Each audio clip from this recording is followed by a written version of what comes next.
guys aren't coming in and we're all working on the same thing. If there's 4 guys in there, we're gonna all work on each other's weaknesses. So, for example, Rondo, Nas, and Kai were 3 different players. One 6'11", one 6'6", and one 6 foot. But they're all working on each other's weaknesses and creating an all-around game amongst each other.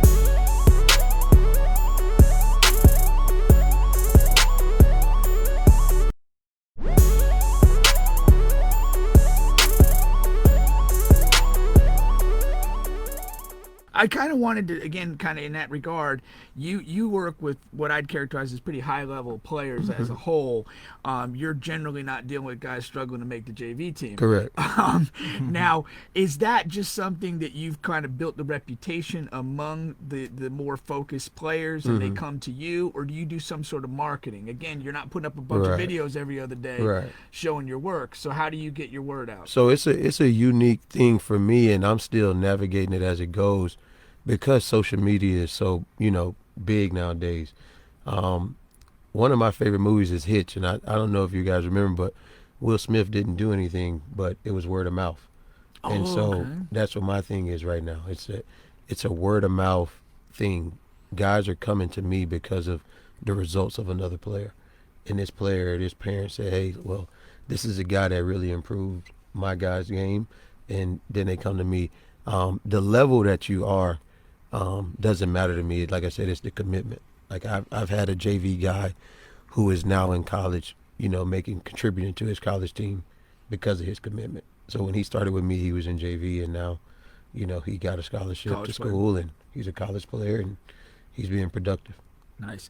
Now, when in terms of once you decide to work with a player, do you have like how do you do? Like, do you have like a template of skills that you're looking to implement with each player, or is it more individualized to like what a player, kind of does and then needs to add to his game? Where are you on that spectrum? It's individualized. I study. Like, this is what I do for a living. My daughter's 2 years old and she's watching basketball with me, and so I'll watch a guy's game and break down the things that I think they need to add and things they need to improve on. So it's not a one-size-fit-all type of deal. Same thing. If there's 4 guys in there, we're going to all work on each other's weaknesses. So, for example, Rondo, Nas, and Kai were 3 different players. One 6'11", one 6'6", and one 6 foot. But they're all working on each other's weaknesses and creating an all-around game amongst each other. Can you say those guys again and where they're at? Kai Jones is at Texas. He just declared for the draft this year. Okay. Nas Little is playing for Portland Trailblazers here in his 2nd year, and Ronaldo Seguza Jr. at Buffalo. Okay. Kai, going to the draft, was that did you have any involvement in the decision-making process or render any advice or any of that? Yeah, the advice is, Kai and Nas live with me. So advice and them trusting me with, trusting my opinion matters. So, yeah, we've had lengthy conversations about what's next and how to approach the game and stuff like that. Okay. And, he formed this decision.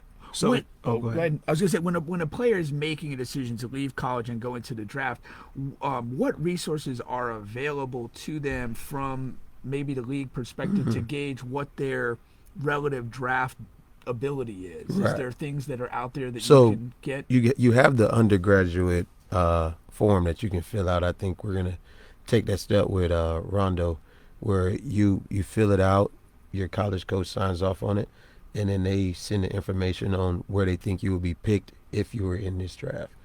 And they tell you, hey, well, this is what we like and this is what you need to work on, and they send you a packet back.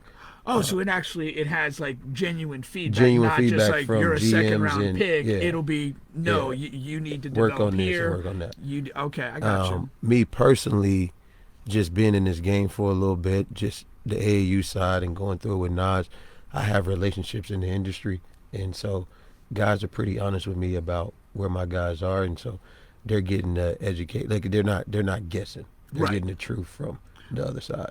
I was going to say, with him being in Portland and you being in the Orlando area, will you come across Anthony at all? Anthony Simons? Yeah, possibly. Yeah, Oh, yeah. Okay. Anthony's a good kid, man. Yeah. Yeah. Yeah. He's Yeah. cool. Yeah. Okay. Now, the other, what I was going to say, like, as you're developing guys individually, do you have a cap on how many guys you feel you could comfortably work with? Right. Being basically one guy. Right. So me, it's just me right now in Orlando. It's just him in Atlanta, and so we're very like-minded guys and stuff like that. But I'll take on about 12 high schoolers a year, Okay. and so I'll do about 12 high schoolers, and then obviously I'll travel out to my pro guys when they're ready or when they need me, and I'll go out there for a week and come back with those dudes. As far as like the guys that are either in the pros or in college and Mm-hmm. out of town, do you like watch their film and offer sort of critiques and things that they might be working on throughout the course of their college or pro season? Yeah, I think for me that's the most important thing. I think we get away from film. Like, everybody wants to beat the ball in the ground and just go hard, but those mental reps matter.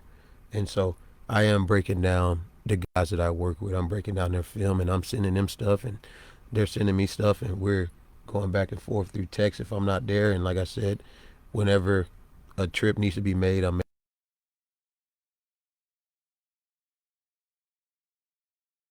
with Nas, I go there, and even with, Pascal's now in Tampa, but I would even go out to where he was just to spend time with what he wants to work on and stuff like that. Okay, very interesting. Siakam.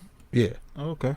So with your training methodology, as it were, I've kind of come full circle on it. When I was a young JV coach, I didn't necessarily appreciate the value of the individual coaching. Right. And what kind of converted it for me was my own son's experience. He was Yeah. a soccer player, and it got to a point where I coached him as a little kid. Then it got to the point where he needed to be on better teams with better players and had to have, other coaches. But what dawned on me and what dawned on my son probably before it dawned on me Yeah. was if you are on a team, that is not enough time to get better. No. And whatever you practice 2 nights a week, you practice 5 days a week with your high school team for 2 hours, that's just not enough to get to an elite level. Right. And the other side of that is you need somebody that is a voice that has credibility Mm-hmm. and has knowledge Yep. to break down what you're doing and tell you, hey, if you want to get better, you need to attack this. Right. I think people are creatures of habit, and if they have success doing, one or two or three things, they tend to want to just play to their strengths and do only that. And it dawned on me, it's like if he's ever going to do anything with this, other people need to be involved. People that Right. have expertise that I don't, and people that have time that the club coach or high school team coach doesn't have. And so I really think that, to get to any sort of elite level, having individual trainer to focus on you is a critical part of that puzzle. And I assume you probably agree Just with that. just the simple logic, right? Like, I coach a team, but I also understand if I got 9 guys on my team, if those 9 individuals are getting better, then I'm going to have a better team. And I think, high school coaches and college coaches and everyone, like, they're so focused on winning together that they lose sight of, if I make this guy better or if I help him get better, he's going to make my team better. And so, and then on the flip side is enough, right? People think they're doing enough. You go to 2-hour high school practice, you probably got up 50 reps. You come to one of my workouts, you're going to get up 300 reps an hour. Mm-hmm. And so it's just that mindset of what I just did in high school practice was enough until they run into somebody that just is doing more. Exactly. I always felt that was in a small way when I was coaching high school setting. I always thought that was the defining factor of whether you had a good team or not. It's like, what happens when practice ends? Yep. And I've always measured the better teams I've been around. The second I finish saying we're done, some of the kids go grab a ball and start shooting more. Yeah.